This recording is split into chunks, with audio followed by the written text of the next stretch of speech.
Start recording, but I completely ignored that note, so I'll start it now. This is recorded and will go on to our website probably later today, if not tomorrow, for perpetuity to go back and review it. Going through my notes, I did that. With us also this morning is Julianne Masago. She is the Director of Operations of CPES. And as I always say, you're in the room because she gave you the directions to get here. If you have any technical problems or issues, just reach out to Julianne. If you somehow your computer drops out or you have a problem, just come on back in the room. We'll let you back in. It should all be good. I will ask again, if you can, just keep yourself muted while presentations are going on, just so there's no background, no interference, no dogs barking or babies crying, and that works out well. With that, I'm actually going to jump in because I want to make sure that people have the opportunity to ask questions. I am real happy to have with us this morning Tom Farrell from the DEP on the topic of dirty dirt. It is the funniest thing when I tell my friends in other states that we're talking about dirty dirt today. They're like, is there any other kind of dirt? And I'm like, well, this is New Jersey. So there's there may not be another kind of dirt, but we talk about dirty dirt every day in New Jersey and what it comes down to. But Tom Farrell is with DEP for a long time, is how we're going to paraphrase it. And what I like when people like Tom do presentations, they're not just DEP employees who have been DEP employees. He's a geologist by education from Stockton. He has a master's in environmental science from Rutgers. He's an environmental consultant, for 11 years with the American International University, a part-time basis. Sorry, that's 5 years. The past 11 years, he's been the bureau chief of DEP's Bureau of Solid Waste Compliance and Enforcement. He's worked in the underground storage tank program. He works in the compliance and enforcement program for underground storage tanks. He is a certified hazardous materials manager. He has certifications in subsurface evaluation, underground storage tank, integrity testing. He's a photographer. I think, well-rounded basis. I think if he's looking, he can put his resume out and we'll all hire him because he has that background. But I think, Tom's not somebody who has sat behind a desk for years at DEP. If there's other DEP employees here, I'm not taking any digs, but he's down in the dirt. He understands what we do every day as LSRPs, as consultants, and I think he gives a good point of view. Dirty dirt is big in New Jersey. We're talking about it every day. Rules are coming out, and I think Tom will address that. But I think a lot of the questions do end up being about enforcement. And so with that, I am going to turn it over to Tom, and it is his show. It's all yours, Tom. You can pull your slides up and do your presentation. All right. Thanks, Phil. You have my slides, so you were going to put them back up? Well, no, you can do it. They're all yours. Oh, okay. Yep. Sorry. I just pulled them down. All good? You're on the other screen. Just switch the screens. Okay.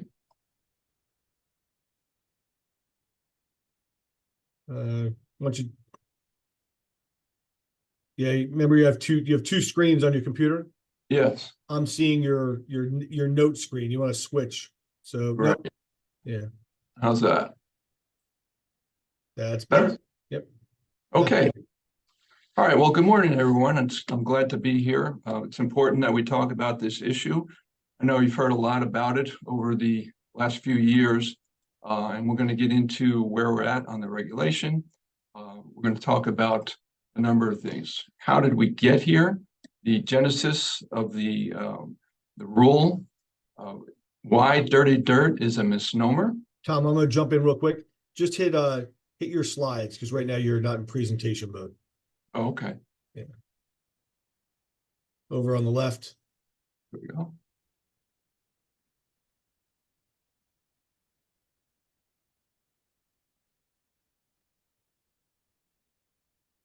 Sorry, is that better? No, go to slideshow.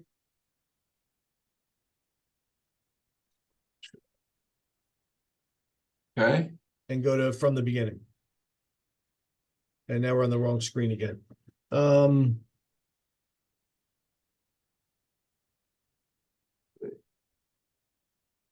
on there.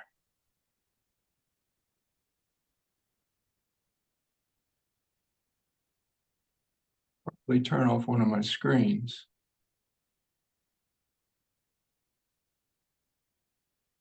Either that, or we can go backwards and just take it down, and then when you go back into share the computer with the slides. Good morning. I think I can help you. If you go to display settings up top there, Yeah, click on display settings. yep. Wait a minute, I don't have that. Right over where you were, up top. Yep, right next to it, display settings. You were This right. here? Yep, right there. Yep. Okay. And then click swap presenter Swap. view. Here you go. Thank you very much, Laura. You're welcome. Okay. And Tom, you're good to go. All right. Sorry about that all. Okay, so we're going to talk about the prospective exemptions to the Dirty Dirt Law, potential updates to the recycling rules, enforcement, and policy and technical differences between the site remediation program and solid waste compliance and enforcement. Okay. So I put this general disclaimer out because the rules are not promulgated yet. We have at least gotten them through committee, which means that they're being undertaken by legal review at this point.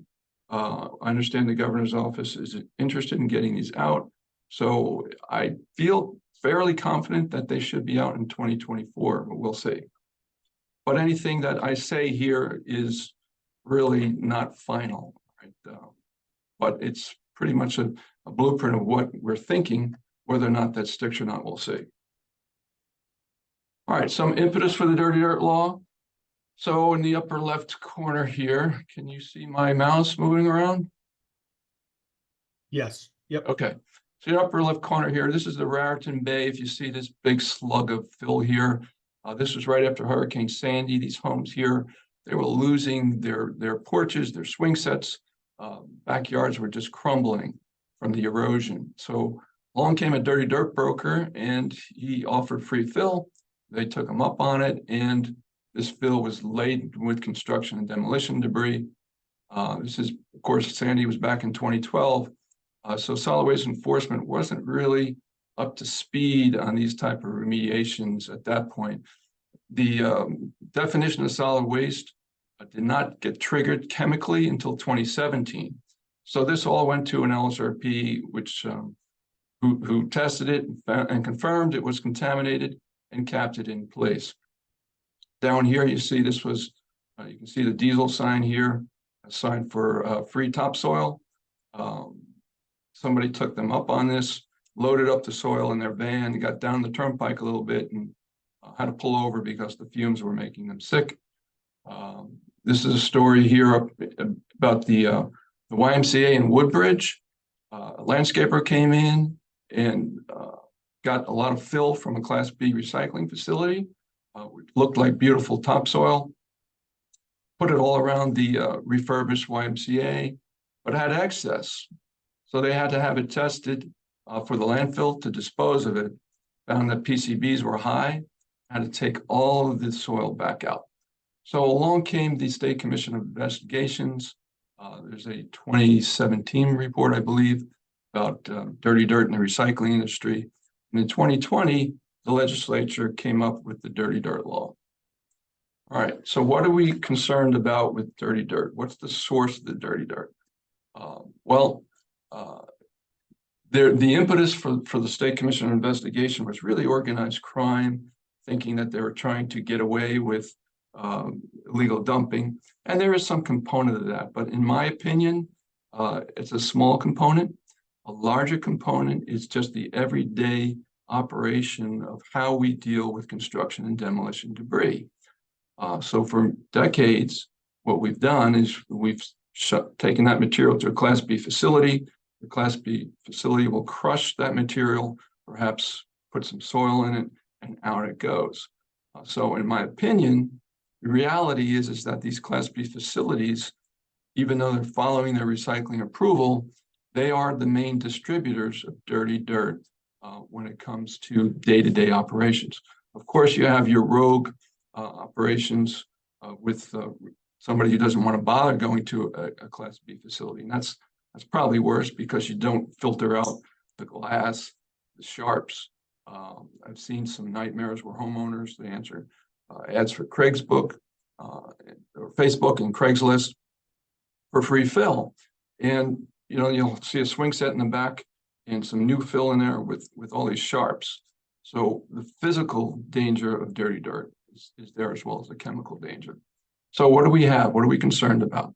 So you have your PHs from asphalt, you have your lead from painted wood, you have PCBs from window caulking, you can have pesticides from historical applications, and you can have a perfectly clean tank pool, but it's in the middle of a historical fill area. So you have your contaminants that are typical of historical fill. By the way, if you have questions, I'll take them during the presentation. It's not a problem. All right. Does the dirty dirt law regulate contaminated soil and fill? Not necessarily. So actually, the way the statute is written regulates every teaspoon of soil in New Jersey. And of course, we don't want to regulate every teaspoon of soil in New Jersey. But we've come up with a term of non-restricted soil and fill recyclable materials. So what that means is that that fill material needs to meet the residential ingestion dermal, residential inhalation standards, whichever are more stringent. It does not need to meet the migration to groundwater standards, although it may. So you could have situations where you have some non-restricted soil and fill. It may exceed the default migration to groundwater standard, but we all know that you can do some modeling or some SPLP testing and easily get around that with your site-specific migration to groundwater remediation standard, and therefore call it clean fill for purposes of remediation. But it's still regulated because it is in that category of non-restricted soil and fill material. So that's the big shift in what people try to wrap their arms around this legislation. Is it's not just regulating dirty dirt, it's regulating what could be considered as clean fill. Okay. The soil and fill sources exempt from the dirty dirt law. What we're doing is we're making soil a Class B material so that if it's taken to a Class B facility, it would be exempt from the dirty dirt law. So what does that mean? Well, the dirty dirt law is an extension of what you might have heard as the A901 regulation. We have to go through a background check, criminal check. It's very time consuming, 12 to 14 months to get an A901 license. And it's really meant to get the criminal element out of the waste industry. But with this dirty dirt law, again, we're not just dealing with waste, we're dealing with fill material. It could be a product. It could be conceivably clean fill. So we want to carve out people from having to go through the A901 process. One way we thought about doing that is making soil a Class B recyclable material so that any material that goes to a Class B facility is not subject to the A901 regulations, not subject to the dirty dirt law. All right. So by funneling all the soil and fill to the Class Bs, we feel that we have a better chance of regulating this commodity because we inspect the Class Bs routinely. We don't expect them with the idea of contamination just yet, but these regulations will enforce different requirements on the Class B facilities that will make testing a routine. Okay. So also exempt from the A91 or Class B, or I'm sorry, the dirty dirt law, are Class A recyclable materials, your metals, plastics, paper, material from a beneficial use determination approval. If you are an LSRP retained to remediate an area of concern, material used to remediate that area of concern is exempt from the dirty dirt law. You could have a landfill cover material that's within the solid waste facility permit, that's acceptable. Virgin quarry products, exempt. We're expecting to propose an exemption so we can get soil and fill from soil processors. And we're talking about 5,000 cubic yard limit for soil processors. So people who make topsoil could be exempt from the dirty dirt law. All right, so what are non-restricted soil and fill recyclable materials? They, as I said, they have to meet the definition of solid waste being non-putrescible, non-decomposable, inert solids, and they have to meet the chemical test, which is the residential ingestion dermal inhalation soil remediation standards. So what does a non-restricted soil and fill designation provide? It gives you an eligibility for de minimis exemption to the A901 license associated with engagement in the soil and fill industry. And we'll talk about what those de minimis exemptions are in a few minutes. You can avoid the A901 licensing by certifying only engaged in the non-restricted soil and fill, provided you never are engaged in the waste industry. Currently, we have about 35 entities that have certified they only deal with non-restricted soil and fill. It is a double-edged sword, though. You have to be very careful and sure that that's all you deal with, because we have a testing budget quite substantial. That's if we do our own sampling here in DEP and find that you've exceeded that standard, enforcement will ensue. You can, by getting the non-restricted soil and fill designation, you can avoid a solid waste designation, provided the material that's not discarded, does not contain visual solid waste in appreciable concentrations, which we typically consider, if it's less than 1% visual solid waste, you're okay. Anything over that, no, that's a problem. So if you were to think of the category of this non-restricted soil and fill, it's unfortunate that it's so close to the site remediation term unrestricted soil and fill. But if you think of it as waste compliant soil and fill, that is a good way to think about it, because you're not a solid waste, certainly not a hazardous waste, but you may not be clean fill either, unless you go through the other criteria, which we'll talk about later. All right, so what do we mean by clean? So everybody has a different definition of clean.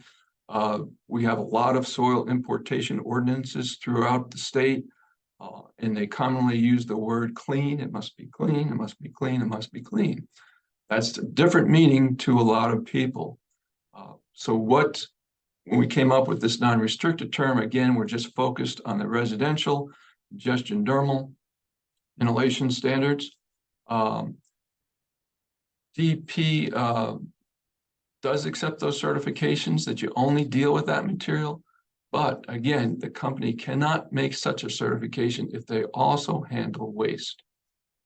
Certification forgoes the need to obtain the A901 license, and I've put the link to the form there on that slide. So should you certify or not? The pros are you can market that you only deal with non-restricted soil and fill. That could help you out there. You get out of A901, so that's good. The cons are you are setting yourself up for a third-degree criminal charge if you are found not to be dealing with other material. Not only that, a hefty fine. You could generate private sector legal action as well. So for those transporters often ask if they should do this. I ask them if they ever have any residual asphalt millings in their truck bed. And if the answer is yes, doesn't take much to get to 0.52 parts per million benzoate pyrene. I would suggest that you don't do the certification in that instance. So solid waste is a chameleon. It changes definition based on its use. So, for example, you could have non-restricted soil and fill and apply it appropriately. Let's say you have some excess of that and you dump it in the woods. That material that you've dumped in the woods is now a solid waste, and whoever dumped it in the woods is subject to a fine. However, if somebody wants to use that material that's dumped in the woods, they can, and it's no longer a solid waste because it will be put to beneficial use. So it can come in and out of the definition of solid waste depending on its use. So I mentioned de minimis exemptions. So here they are. These were presented in the frequently asked questions that were put out, I believe it was October 2022. If you generate less than 15 cubic yards of this fill a day, very hard to prove that. I don't know that that's going to be a viable criteria, but you need any one of these triggers. Person's not exempt because of any one trigger if other triggers occur.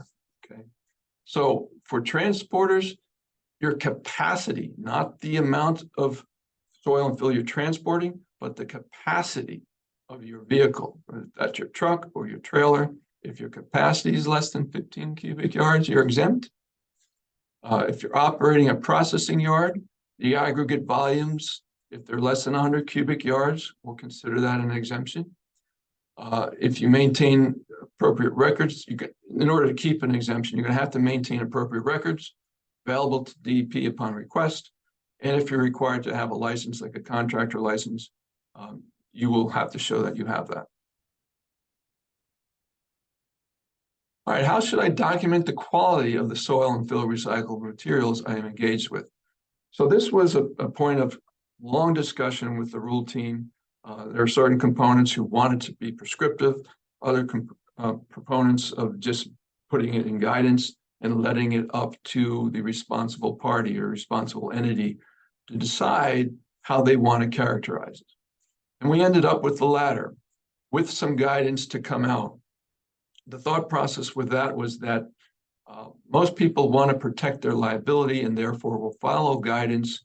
Therefore, you don't need to be prescriptive, and guidance is much easier to update than regulation.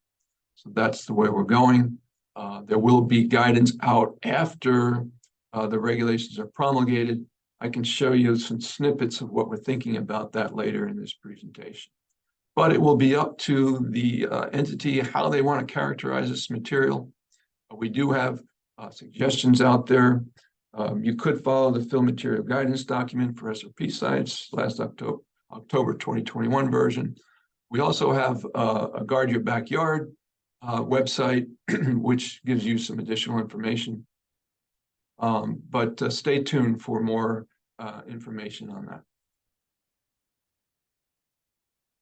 So Class B testing, currently it's the Wild West out there. Class Bs are not testing their outgoing materials unless they're one of the 4 facilities that are allowed to take petroleum contaminated soil. What these regulations will do is require that the outgoing material is tested so that the customer will have some confidence in the material, and it will not prescribe how you test. It will point to guidance, and they are not required to follow the guidance, but the hope is that people will follow the guidance. Okay.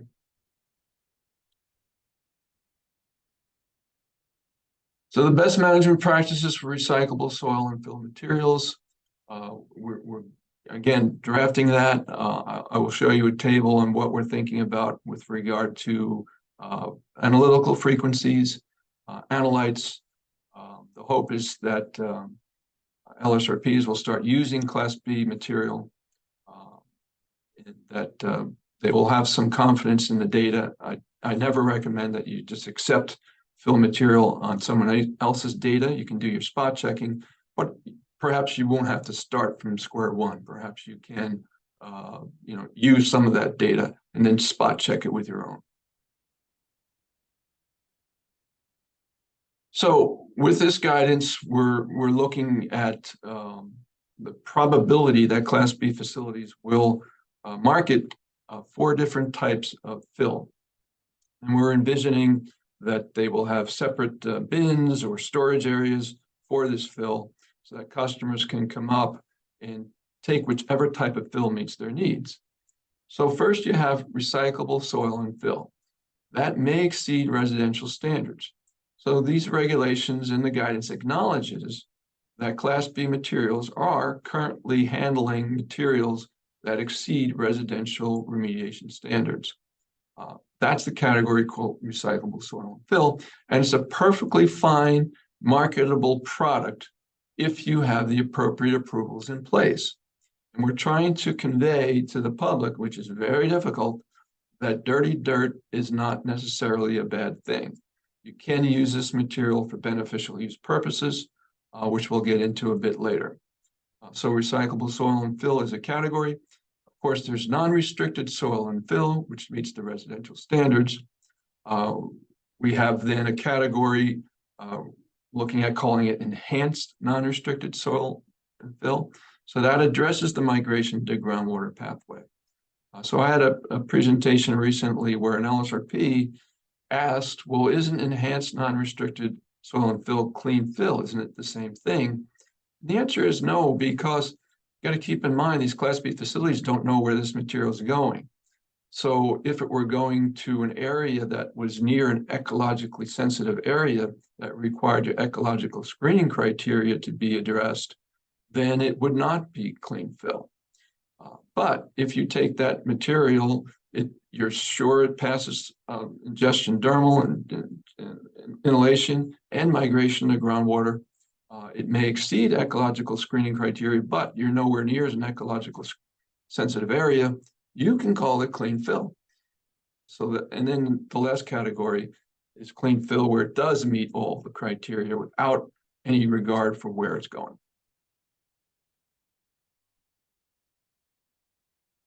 So in order to have some confidence in what we call a final batch, and that we're setting up this concept where we're going to have like an assembly line of these categories of fill, so that when you have a bin full of, let's say, non-restricted soil and fill, we want to make sure that it's tested appropriately. In order to do that, we want it to be homogenized every time you add fill to that batch. So we envision like a front end loader, backhoe, mixing in that fill into its storage bin every time it's added, so that we have that homogenization going on, and it's sampled when it's full. And after it's full and sampled, the Class B would not be able to add anything more to it until that bin is emptied completely. So the concern was, well, what about the delay with lab results and people aren't going to get fill in time? So what Class B facilities who are smart are going to need to do is set up several different bins of this type of material. So as you're working on one and that's getting emptied, you're filling up another one so that you're never out of this fill material. So that's the assembly line approach we're hopeful that the Class Bs will accept. And in order to do that, you need this final batch concept. In order to have confidence in that, we're going to need that final batch to be sampled after it's been homogenized. So analysis should be conducted as contained in the EPA's, this is a draft guidance. So all these next slides, I'm putting draft guidance, okay?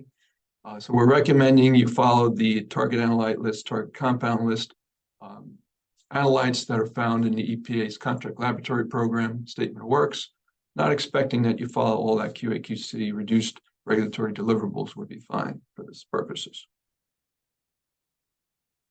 Laboratory certifications, again, the laboratory needs to be certified by DEP, but also their test method needs to be certified by DEP. So it's really a two-part certification. Tier 2 regulatory deliverables kept on electronic file.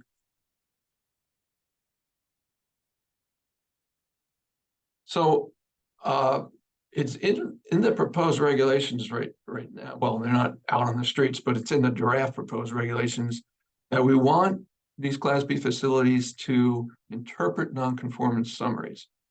And this is kind of a game changer here.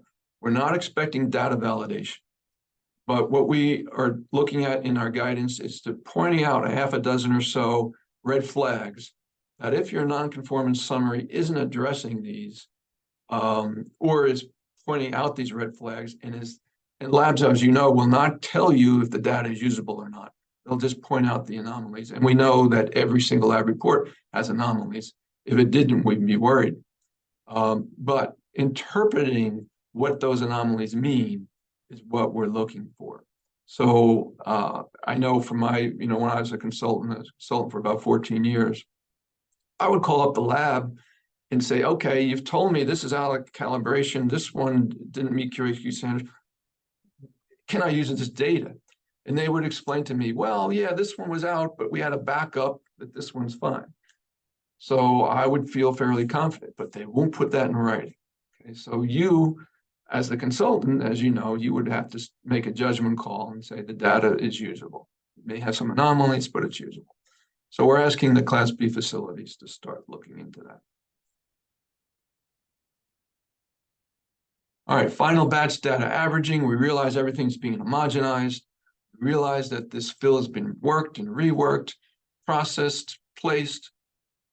So with all of that in mind, we don't see a problem with averaging the data from your final batch and getting with what your average is for that. So it's a little bit different than site remediation on that. So here's an example. Let's say your final batch volume is 1,000 cubic yards. Your final batch fill category is recyclable soil and fill. So we know it has contaminants in it over residential standards.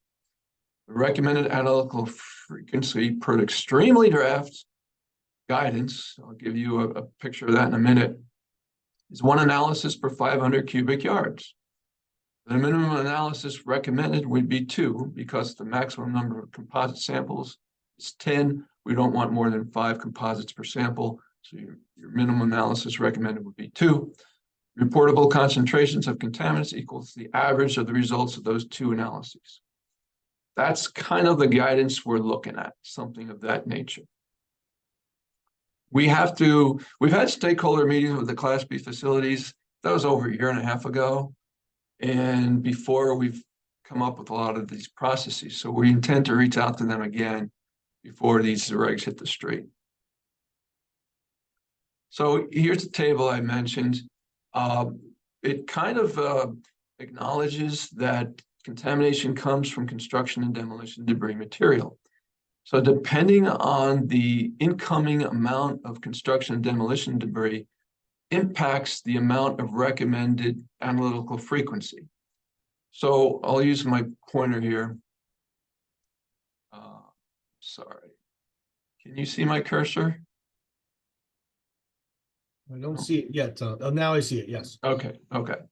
So the top column here, recyclable soil and fill, any amount of construction demolition debris, minimum analytical frequency recommended, 1 per 500 cubic yards, target analyte list, and target compound list. So before we move on, let's take a look at what these asterisks mean. Final batch testing, asterisk assumes there's no reliance on previous analysis. So if you have some previous analysis that gives you some comfort, you can, use that to support that analytical frequency and perhaps make it less frequent. Additional analytes may be appropriate to address updates to remediation standards is another caveat. So we know we have the PFAS standards being looked at, so that may come into play at some point. Regarding chromium, you could just do hexavalent chromium because that's the only one that's germane. We don't really have a standard for trivalent chromium. You could do total chromium, and if it's more than 20, then you do the hexchrome. For the volatile organics, we recognize that there's so much turbulence on this material. We rarely find a problem with VOCs coming from Class B facilities, not to say it's not possible. So we will accept a properly calibrated photoionization detector direct reading instrument. We generally are looking at anything 10 parts per million over background ambient air, should be including the volatile organic fraction of the target compound list. If we get back to this table, recyclable soil and fill of any amount of C&D, 1 per 500, non-restricted soil and fill from less than 1% by volume in C&D, unprocessed material, 1 per 300, non-restricted soil and fill from greater than 1% volume C&D, unprocessed material, 1 per 100. So we want a greater frequency if there's more C&D in it. You can do additional SPLP testing to the above categories, minimum of 3 per batch of 100 cubic yards or less. And that would be any analyte over the default migration to groundwater standard you would look into for the SPLP. For clean fill, if you're dealing with less than 1% by volume C&D, 1 per 40 analysis. If you're dealing with greater than 1% C&D, 1 per 20 cubic yards of analysis if you're doing clean fill. So those are some of the recommendations we have in the guidance regarding testing.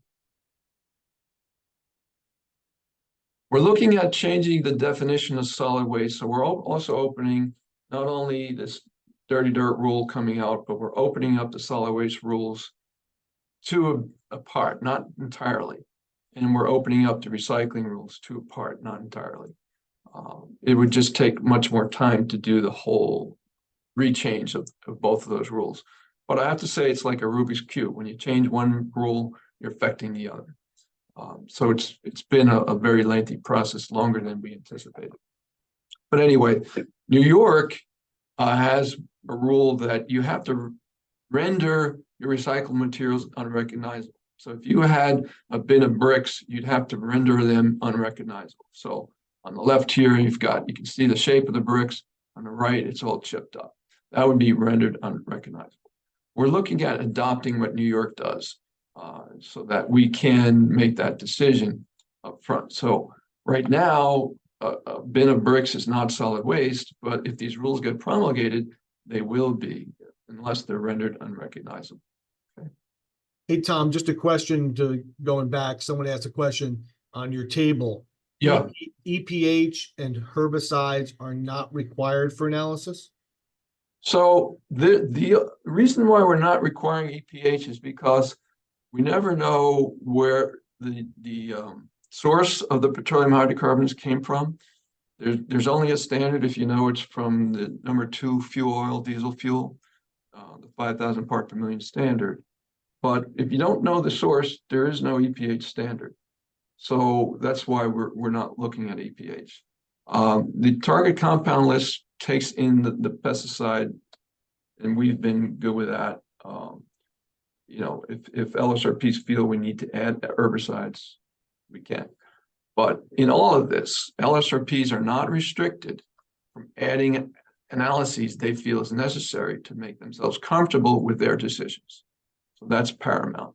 And I make the same caveat on any kind of enforcement case I deal with. If we are being prescriptive solid waste enforcement on a legal dump site, I always caveat that if you're pursuing a response action outcome, it's up to the LSRP to add analytes, sampling locations, whatever they feel is necessary to make themselves comfortable.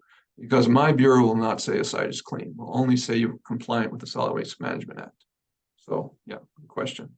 Yeah, so a question came in, LSRPs already have guidance for clean fill, but why would you not use the same sampling frequencies and parameters? Yeah, that's a good question. We're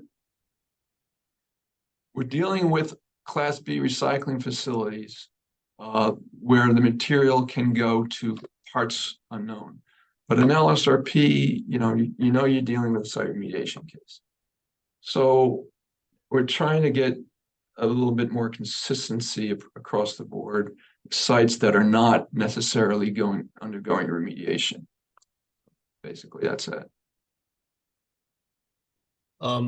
Someone asked, I work for utility where we have contractors that generate small but not necessarily de minimis soil each day for pipe replacement. They have been having difficulty getting facilities accept soil lately. Could this be because of this new regulation? Will this get less difficult when this is implemented? Oops. Do you think, even though it sounds like it may be more expensive? I understand why it's being done, but I have a budget and answer to taxpayers. Yeah, great question. I think it will make it easier to get rid of this material because it will be acceptable. Right now, there's only 4 facilities that are Class B facilities in New Jersey that can knowingly take contaminated material. This will open it up to, I think we have a couple hundred or more of the Class B facilities that can take soils now once this regulation gets promulgated. So we'll be acknowledging that they are taking in contaminated fill already, like they've been doing for decades. It will also open up their ability to take in these soils. And I think it should be easier to process soils. Will it be more expensive? Absolutely. But we think that will be across the board. There is the fear of the unintended consequences that we'll have some more illegal dumping because people don't want to go through this. We understand that. But the hope is that for the most part, the net will be a positive, that more people will be using Class B facilities to process their fill from their soils. Yeah. Could you please comment on the alignment of A901 and linear construction projects? There are areas on a linear construction project that are not contaminated and those that are contaminated.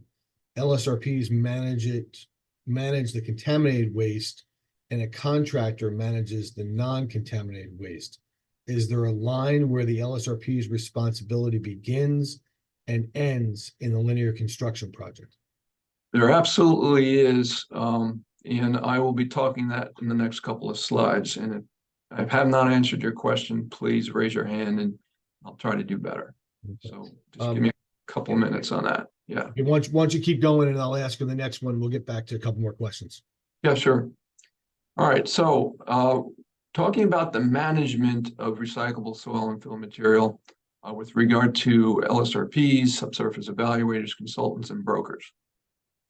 So a person's acting as an LSRP when they oversee the removal of contaminated soil and fill and the acceptance of imported soil and fill only to the extent necessary to remediate an area of concern as defined in the tech regs at a site for which the LSRPs return pursuant to ARCs.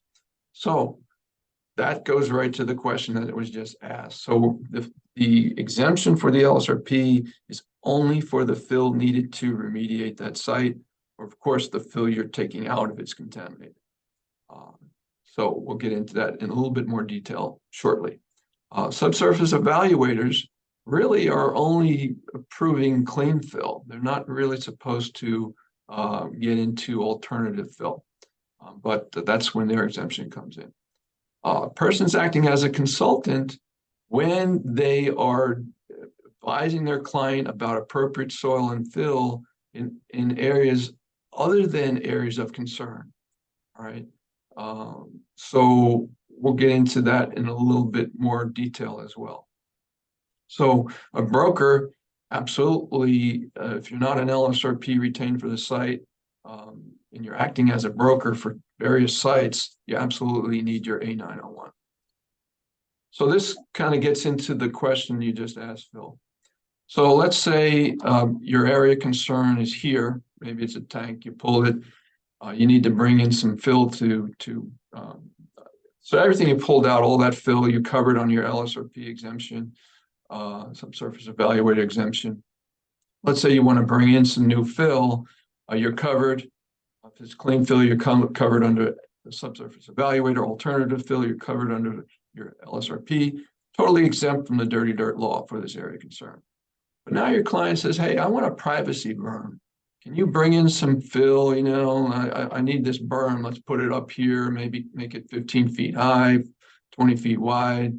You say, sure, but this is not related to remediation, and therefore your exemption does not apply. And that's where the question about linear remediation comes in. So the linear remediation would come in just where there's an area of concern, not where there's no issue with regarding remediation. So if that did not answer your question, please raise your hand. I think I probably did. So for non-exempted soil and fill, the LSRP exemption is only for the amount of soil and fill needed to remediate the area of concern. For non-AOCs, the A901 is needed if direct billing supply for transportation. So in other words, if you're direct billing all of this, it's not an AOC, you're going to need your A901. If somebody else does it, then you're not involved anyway. If you're just giving your advice on it, you're not providing the soil and fill, you need a personal history disclosure. That is kind of automatic if your company already has the A901. If it doesn't, the company needs to get an A901. And I just learned that yesterday. I was very surprised by that. So if you have any questions on, the personal history disclosure, if your company does not already have an A901, Roxanne Fiesel of DEP is a good person for that. And that would, Tom, that would be if you're not an LSRP.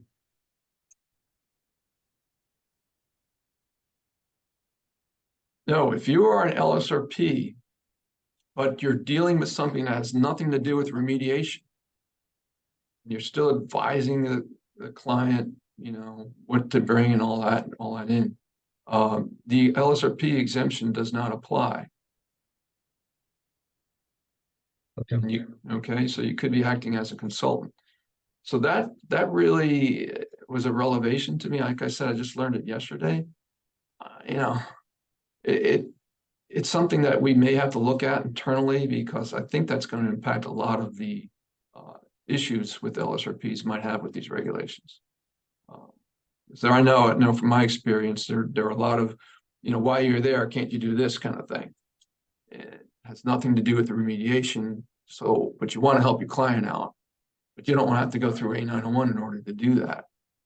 So that's something that requires further discussion, I think.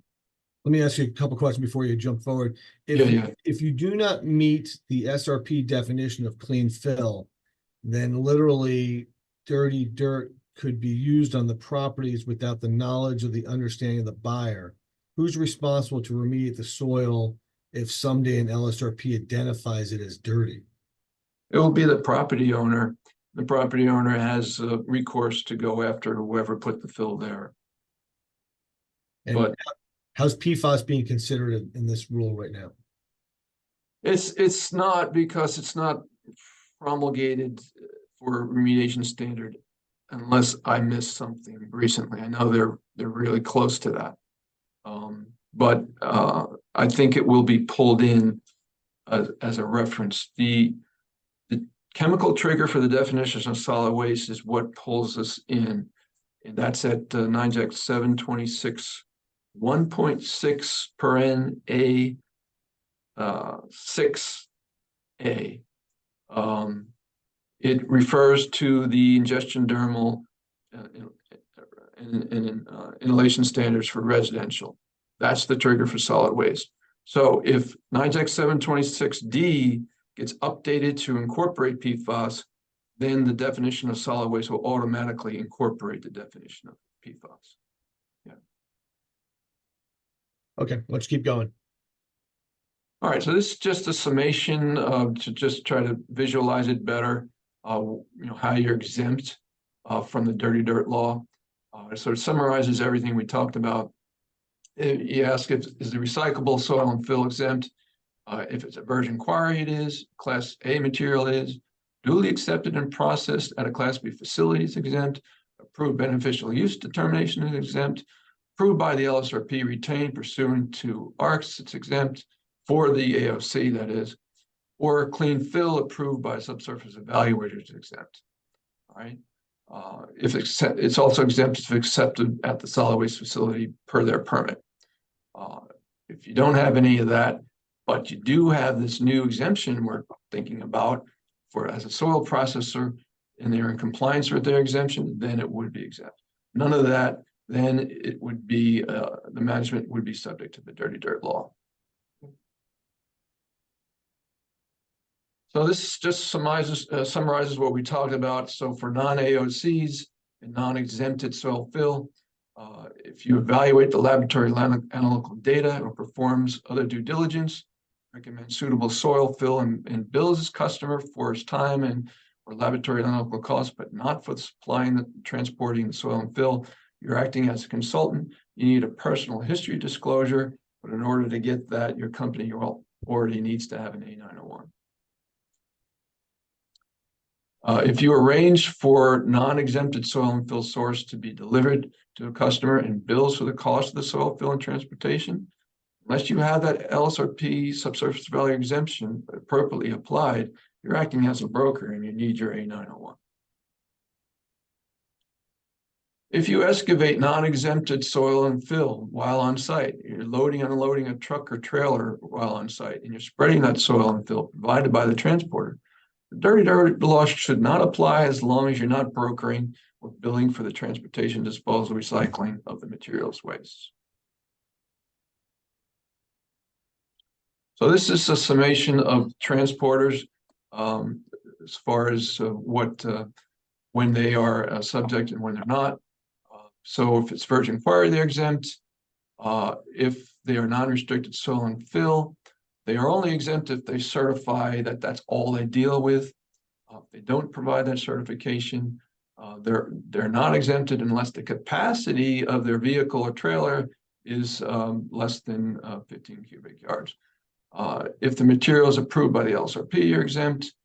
If it's a BUD, you're exempt. Class B, you're exempt. If it ships to a soil processor in compliance with their exemption, you're exempt. Right, so that's all for the transporter.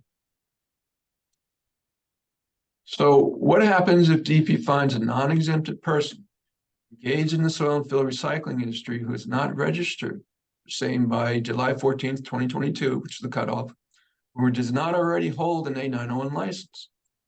They have to cease their activity immediately. They can what they're doing is considered brokering. They can no longer work on that project. They have to tell their client that, hey, you got to find someone else because I can't even subcontract the work. That's considered brokering. And then a civil penalty would ensue. We're not exempted to soil and fill recyclable materials. What happens if a company registers to provide non-restricted soil and fill recyclable materials and is subsequently found that such materials are contaminated over the residential ingestion dermal inhalation soil remediation standards? During the A901 application review process, the enforcement would ensue. The subject materials could not be moved by an entity that does not possess an A901 license, CPCN, solid waste registration, and current solid waste decals. CPCN is Certificate of Public Convenience and Necessity. So we have some policy boundaries between the solid waste compliance and enforcement and contaminant site remediation and redevelopment programs. In 2017, solid waste became triggered by the definition of exceedance of the residential ingestion dermal inhalation remediation standards. In May of 2021, they simplified it in that all of the residential standards are more strict than the non-res standards. We meet quarterly, solid waste and site remediation, and we take sites on a site-by-site basis. There's a red face test, I guess, that most of us try to get a feel for. We recognize that if you have a 10-acre facility, 30 feet high of solid waste, that we're not going to say remove it in 30 days. It might be more appropriate to go through a landfill closure or through the site remediation program on a closure. We recognize all that. But we have a host of other sites. I have over 140 dirty dirt cases from homeowners, situations that involve remediation, and we interface frequently. It's on a case-by-case basis. There are some differences technically. Like I said before, we don't engage with the extractable petroleum hydrocarbon data. Although I did have an interesting case recently. I had residuals from a waste oil treatment facility being trucked to a landfill.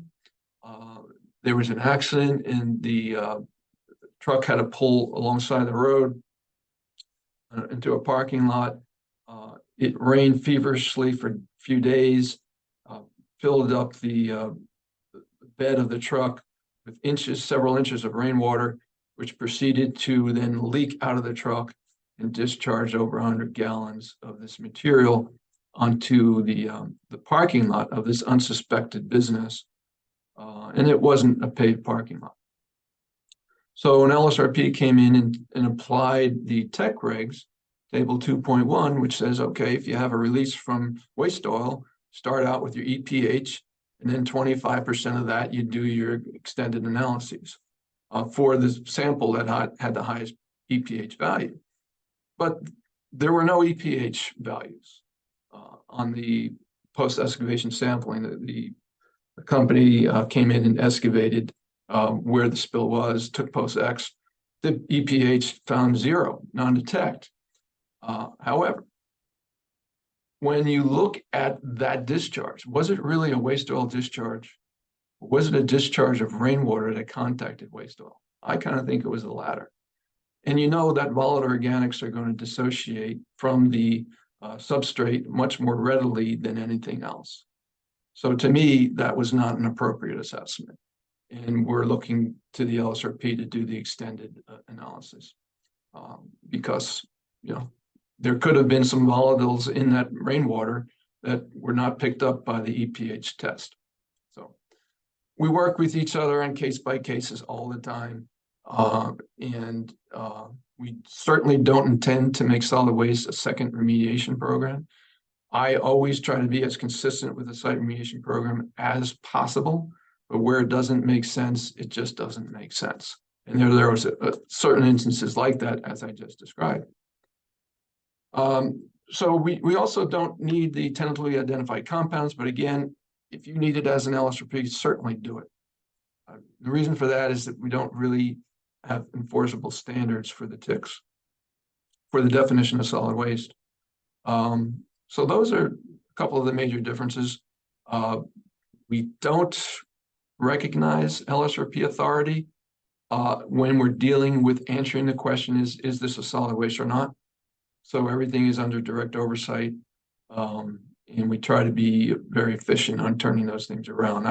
I haven't had a sampling plan linger more than a month so far, and we're being pretty good on getting that turned around. But those are the major differences. All right, how involved do we get? Well, we do look at the non-conformance summaries, the chain of custody sample receipt forms. We can contact the person that did the sampling to understand the sampling techniques. We want to make sure we're not just getting somebody who's not familiar with the business, just shoving soils in a milk container, sending them off to the lab, and everything's fine. So we are cognizant of valuable data. If we have a site where there's illegal dumping, we are looking at this from an enforcement perspective. So was there a violation of the Solid Waste Management Act? Did somebody transport this material to a facility that was not a solid waste facility? So is it or is it not a solid waste? And with that, we don't do the data averaging that you would do if you were in a site remediation and trying to clean it up. So any one sample that shows that it exceeded standard triggers a definition of solid waste, and therefore a violation occurred. Now the remediation, that may incorporate some averaging to keep things in place and capping and all that, but whether a violation occurred or not does not. So with that, I will take questions if you have any. Yep, I'm ready for questions. You ready? Yes, sir. Okay. Does the LSRP exemption only apply to the individual LSRP or to their company? I am 90% sure that it only applies to the individual LSRP, but I am writing that down to find out. And what I'd like to do is, for answers that I'm not particularly 100% on, find out, talk internally here at DP and shoot an email. Could I send them to you, Phil? Yep, send them to me and Jules, and we'll get them out to all the attendees. Okay. Not a problem. Great. So I have a question. Would a company coordinating waste and transport and billing for it for an SRP project, however, the company is directed by a third-party LSRP, does the company paying for and coordinating the waste need a A901 license? Keyword there is coordinating the waste. So to me, that sounds like brokering, and I would say yes. I think in layman's terms, unless someone can correct me if I'm wrong, this is LSRP A, company B is doing the labor aspect, it's subcontracted. Company B is doing all the coordination and paying the bill. Would they be able to use the exemption of the LSRP, or do they need to have the A901? No, they can't use the LSRP exemptions because they're not LSRPs. Yep, that's what I thought. Okay.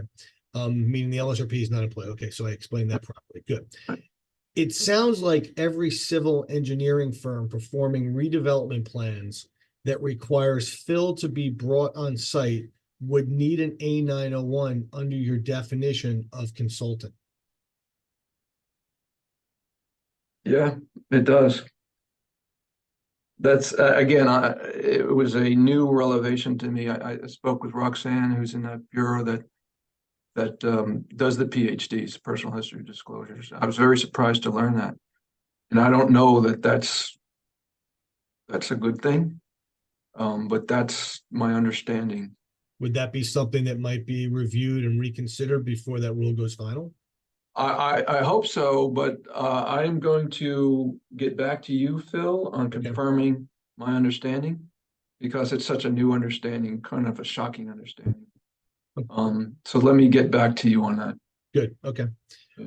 What resources will be made available for individual property owners who do not have the financial resources to clean up or pursue the parties who put the dirty dirt on their property? Will enforcement result in more than penalties require responsibilities to clean it up? Responsible parties to clean it up? So if a homeowner is taking the bull by the horns and remediating the dirty dirt, we do not issue penalty assessments. We realize that they're in a financial bind already. If we find the transporter that put it there, absolutely, there'll be penalties. But as far as a fund for these homeowners, I would love to see that. I was just talking to your congressman. I know Senator Smith is big on these issues. Absolutely would love to see a fund for helping out homeowners. What would be the what would the requirements be for a utility contractor that excavates soil in order to install new sewer or water lines? They can encounter virgin soil, historic fill, contaminated soil, C&D, or any type of material while working for miles along one roadway. At the time the contract is required by the utility to remove all the material and replace it with virgin material, that they transport the excavated material off-site and deliver the virgin core material to the site. This will exceed de minimis amounts. How do they handle these situations? So we're working on what we call a utility beneficial use determination, or a UBUD. We're very far along on that too. I think we're very close to publicizing that. So I would suggest you reach out to your counterparts, management. They should know all about the UBUDs.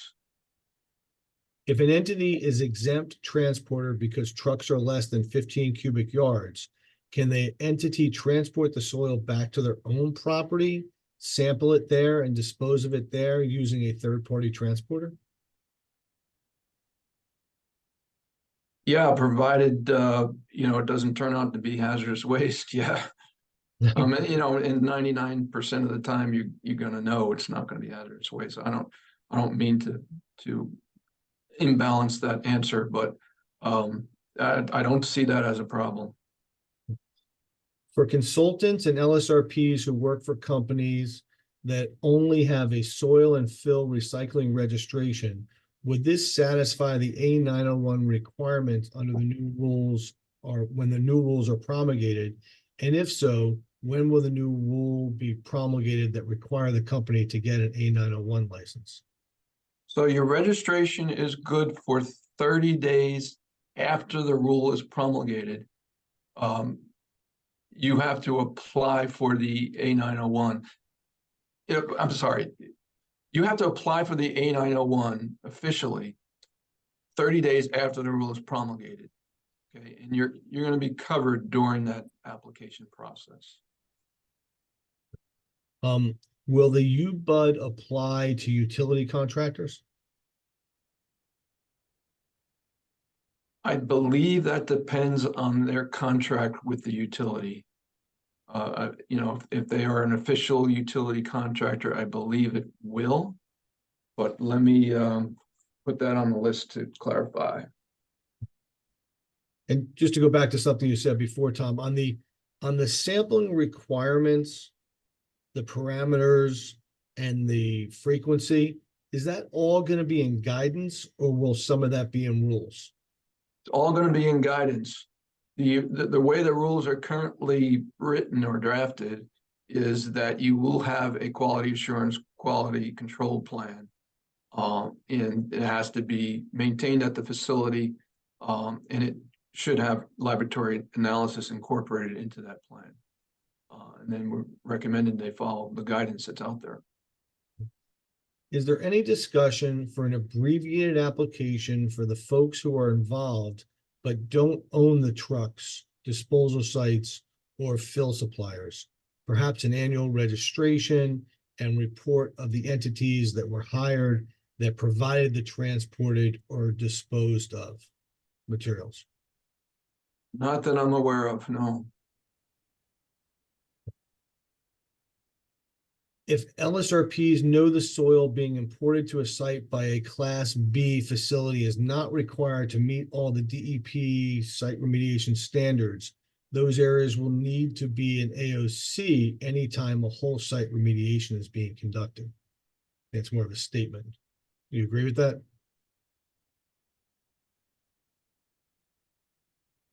If the statement is that an LSRP is going to bring in material that's over remediation standard, that should be addressed by the LSRP through the engineering or institutional controls. Phil, can I talk? Yes, Kath, go. Yep. Yeah, my point is that if I'm correct, hi, I'm Kathy Stetzer, I'm an LSRP. I'm also on the board with Phil. If this Class B recycling operators are not required to meet, I'm going to call it SRP because the new letters are too hard, SRP's definition of clean fill, which you're saying they don't have to meet the sampling frequency, they don't have to meet all the parameters, they don't have to make sure that their soil doesn't exceed migration to groundwater exceedances. They sell dirt to some person, a company, a facility, a commercial property. 10 years later, that site triggers ISRA, or the property owner wants a whole site RAO. The LSRP will say, have you had any soil delivered by a Class B facility under the dirty dirt law? And they will say yes, and we will say where. And then we will have to sample it because we know it wasn't required to meet SRP's definition of clean fill. My point is that it's creating AOCs all over the state that could have dirty dirt in it, even though this dirty dirt law is supposed to not have it be dirty dirt, and my head is exploding. Well, I mean, that's one way of looking at it. This decision was made probably 3 years ago. And the migration to groundwater pathway was felt to be not much of a concern because we have to meet the residential ingestion dermal standards. And typically, if you're going to meet those standards, the migration to groundwater pathway is easily worked around with the SPL testing. So yeah, but not for mobile chemicals at all. Right, but we don't really see mobile chemicals a lot in fill material.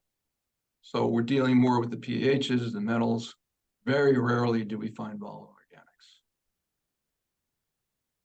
organics. Okay. I got one. I know you started the program, but the question came in. You said we'll see these rules sometime in 2024. That's my guess. Yes. Do you think then guidance will be soon thereafter?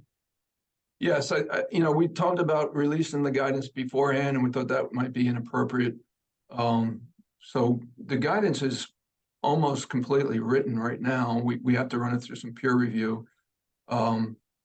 So I don't see any hesitancy on getting that out once the regs are promulgated. Any other questions out there? Gonna bring us all back in. I would just point out that PFAS does have standards, and Right. probably somebody should be talking about that with site remediation. Yeah, there are standards that were emergency promulgated that's out there, and just wondering how that will be handled. And how many labs do we have that are doing the PFAS analysis now? Do we have more than a handful? Yeah, I mean, it's required. We have to sample for Yeah. PFAS. No, I got it. I'm just wondering. Yes, we are able. Yes, there's enough labs that we're getting the work done. Yeah, Great. yeah. Well, I mean, every lab is now being bought by the same lab, so they're, so it used to be able to say how many, maybe there were 3 to 5 that had the certifications, but they all might be one lab now. Who knows by the end of today? Any other questions out there? The only other thing I wrote, Tom, I just want to clarify. This is not specifically site remediation. This is dirty dirt for the state of New Jersey. And, I know on other groups that I'm members of, the questions of how landscapers handle this, how pool construction companies handle this. I mean, this is a big universe that it will impact. Yes, it's a good point, Phil. I don't know what the percentage is, but certainly there's more non-site remediation movement of dirt than there is for site remediation. I would say by far.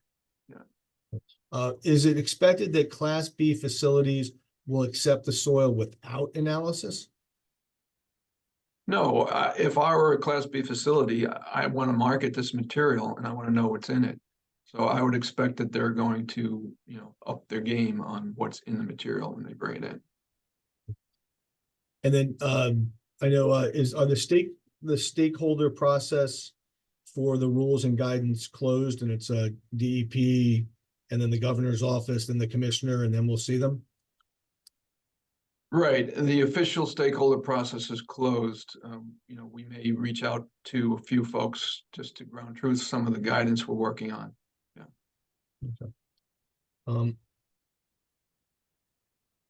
Someone questioned about Kathy. I think you said the sampling for Class B is guidance not required. Correct? Yeah. That will be in the guidance. Right. Right, Tom. I understand that. Yes, that's right.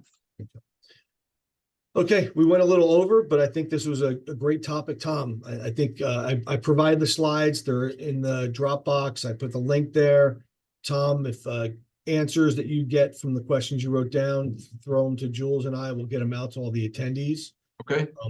This recording will be posted on the CPES website. It'll probably go up later today or tomorrow for anybody who's interested in reviewing. Any closing thoughts, Tom? No, I appreciate the time. It's important we get this information out. There's a lot of disinformation out there, a lot of questions. Obviously, we don't have all the answers right now, but we're working through it and trying to reach out as much as we can. But thank you for your time. Tom, thank you very much. Everybody, hope to see you again. Have a safe day. And I think it's going to rain again. So, stay inside and work. So, okay. Thanks a lot, Tom. Appreciate all your time and doing it. And any